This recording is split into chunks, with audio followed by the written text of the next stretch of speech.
So this is day one of the 30-day movie challenge. People of the future, if you're watching this in the future, feel free to do it. I know it's a Facebook thing, but I like doing videos, and this channel is supposed to be a daily vlog, so now I get to post a video every day like I had intended, and I also get to nerd out about movies. Day one. The best movie that you saw during the last year.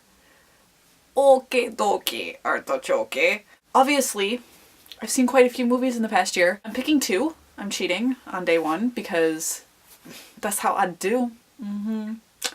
I don't know what that means. I'm choosing one that was out in theaters within the past 365 days, and also one that I just happened to see this year. My first choice is quite clearly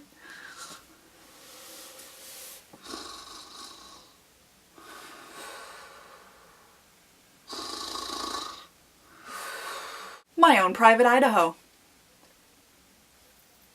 This came out in 1991, and it's Gus Van Sant's. It's an independent film that stars River Phoenix and Keanu Reeves.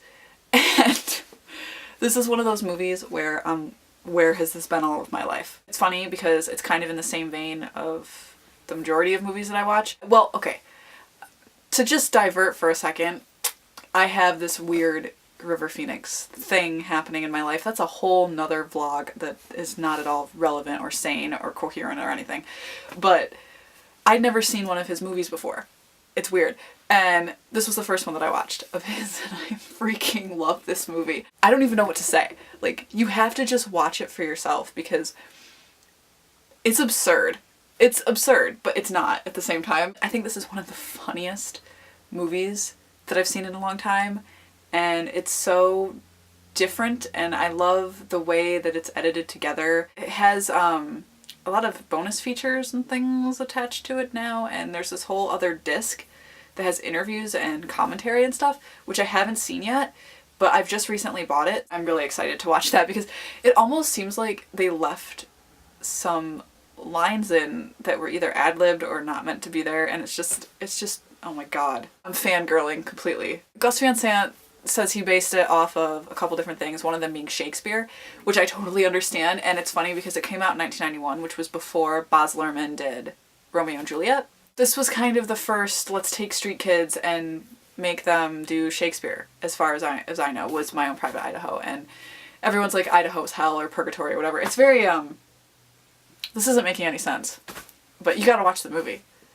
It's freaking hilarious. It's one of those movies that comes out and people like it and they don't know why, and then it gets this cult following, and then all of a sudden people realize the genius. My potatoes are moving. Keanu Reeves is amazing, and he looks exactly the same. What is it with that guy? Is he really a vampire? I'm starting to suspect he might be. River Phoenix, he plays a narcoleptic gay prostitute.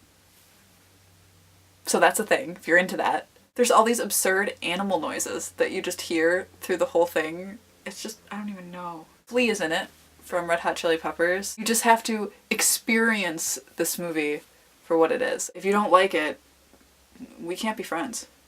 It's a fairly recent development, but I am obsessed with Gus Van Sant. I can't even tell you. The fact that this movie exists just makes me really happy. It just inspired the crap out of me. I just realized I have to do a second movie, and I've talked for like 20 minutes about the one, so I'll be right back. Admittedly, I have not seen tons of movies in the theater. I'm not very good at that. I still watch quite a few movies in the theater, but compared to Netflix and DVDs and things, it's no comparison, obviously, and I think most people are like that now. But I watched Hugo, and Hugo is my pick for best movie that I saw in the past 365 days. I loved it. I know people are really intense about Hugo.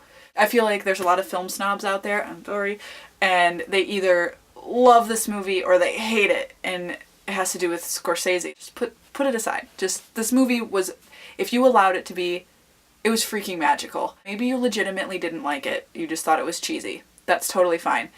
I loved it. I thought it was so, I sat there like, oh, it's so magical. It's so magical. The movie was gorgeous. I liked the story. Not so much the story of the boy and his father, but the story about the roots of filmmaking. That part I really enjoyed. The whole George Méliès part I just loved. I had the same feeling watching Hugo that I did reading The Night Kitchen when I was a little kid. If you don't know that book, it's the kid who like gets up in the middle of the night and goes on adventures in the kitchen, and it's really cool. In the sense that it felt like I was transported from the theater. It's kind of like I left the theater. You can't take me seriously like this. No, you can't. Of course it won a bunch of Oscars, but if you watch my videos, you know my feelings on the Oscars. It was nice to come out of the theater and feel happy and like I didn't just waste my money. Which is really funny because Cameron Crowe's We Bought a Zoo came out. The reason I didn't pick it is because I'm comparing it to other Cameron Crowe films, and in comparison, We Bought a Zoo is not in there. Hugo would be in my top Scorsese movies. It's totally different than the rest of my top Scorsese movies, but maybe that's wherein lies the goodness of it.